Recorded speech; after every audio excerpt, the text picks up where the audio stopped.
Comment utiliser les keyframes sur CapCut? Alors les keyframes ou images clés en français, ce sont des repères que vous allez pouvoir placer sur un média, comme par exemple une image, une vidéo ou du texte, et sur lesquels vous allez indiquer au logiciel un changement d'une propriété de ce média, que ce soit par exemple en termes de taille, de position, de rotation, de transparence, etc. etc. Les applications sont vraiment très variées. Donc plus concrètement, imaginons que sur ma vidéo d'exemple, je souhaite que cette image, ici donc une flèche rouge, suive parfaitement le mouvement de la balle rebondissante qui est filmée au ralenti dans cette vidéo. Et ben, en utilisant les keyframes, je vais justement très facilement pouvoir réaliser ce type d'animation.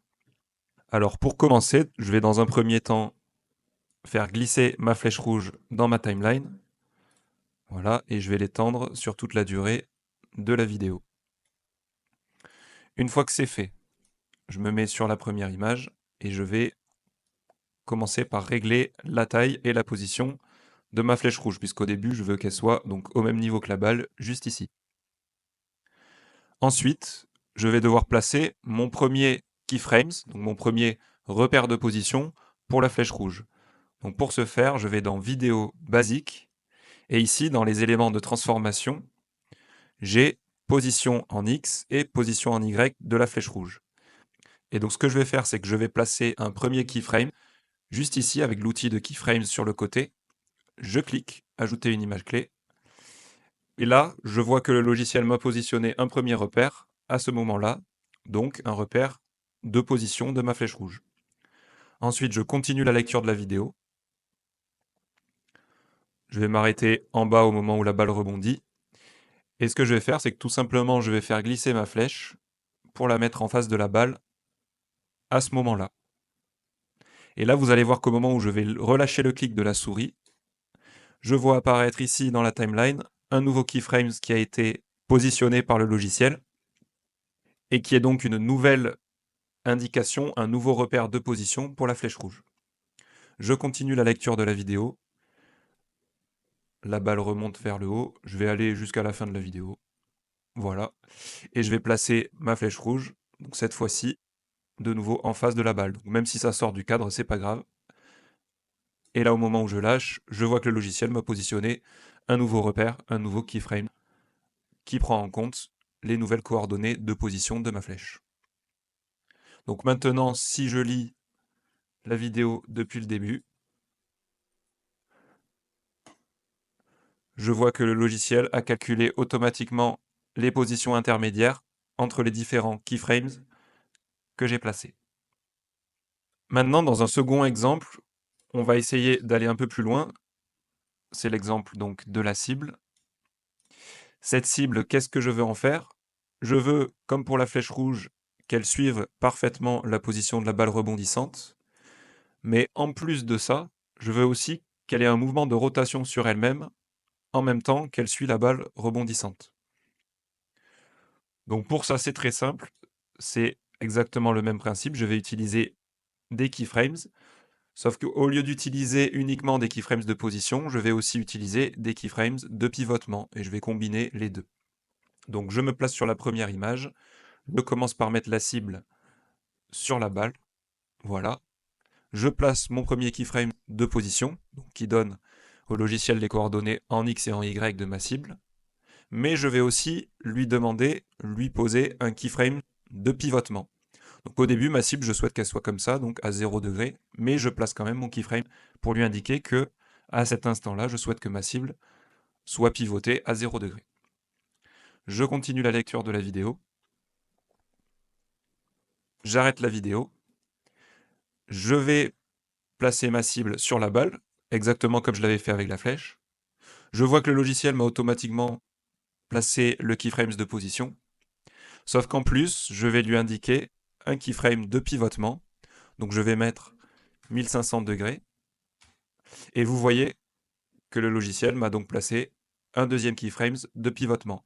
Donc à cet instant présent, j'ai dit au logiciel que je souhaitais que la cible ait ces coordonnées-là avec le keyframe de positionnement et qu'elle ait cet angle de rotation avec le keyframe de pivotement. Je continue la lecture de la vidéo.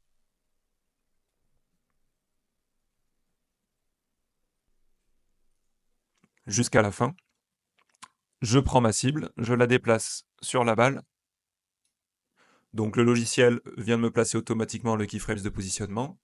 Et je vais aussi lui indiquer la rotation. Donc 1500 plus 1500, je vais mettre 3000 degrés. Et voilà, je lui ai indiqué également mon keyframes de pivotement.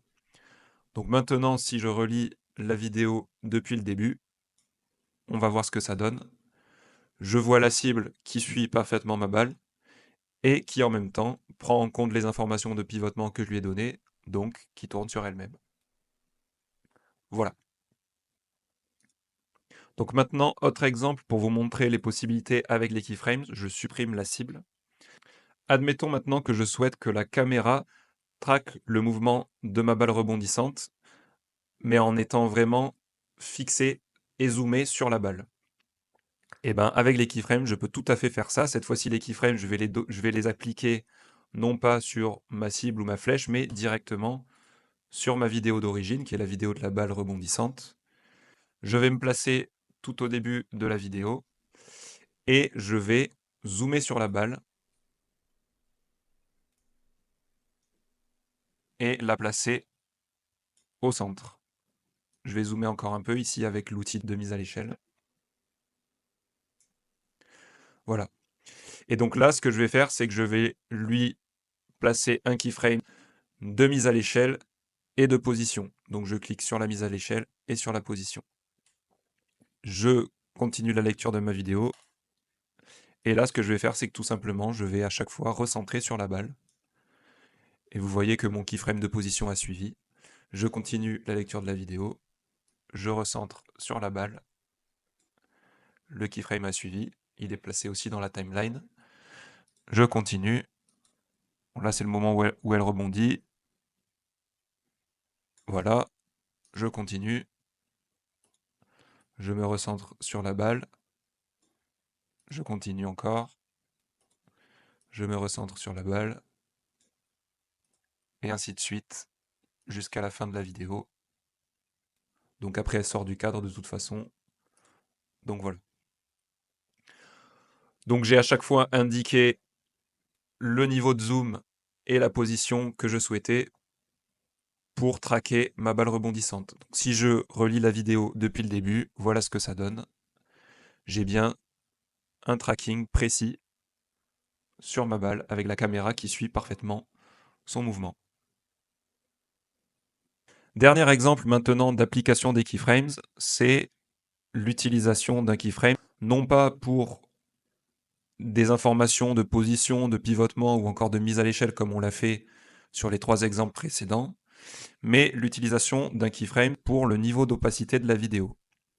Donc en fait, ce que je vais faire, c'est que je souhaite que ma vidéo apparaisse progressivement au début et disparaisse progressivement. En fait, on va faire un fondu en ouverture et un fondu en fermeture, comme on est souvent amené à l'utiliser en montage vidéo. Bon, je pourrais utiliser bien entendu un effet tout fait, mais là, l'idée c'est de vous montrer les keyframes, donc je vais faire avec des keyframes d'opacité.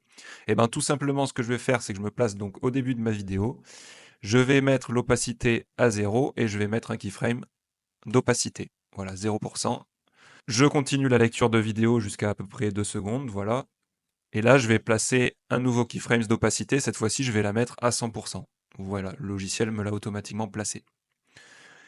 Et donc ensuite, il va calculer automatiquement l'interpolation entre mes deux keyframes pour que l'opacité augmente progressivement. Voilà, on voit l'image apparaître progressivement. Même chose pour la fin de la vidéo.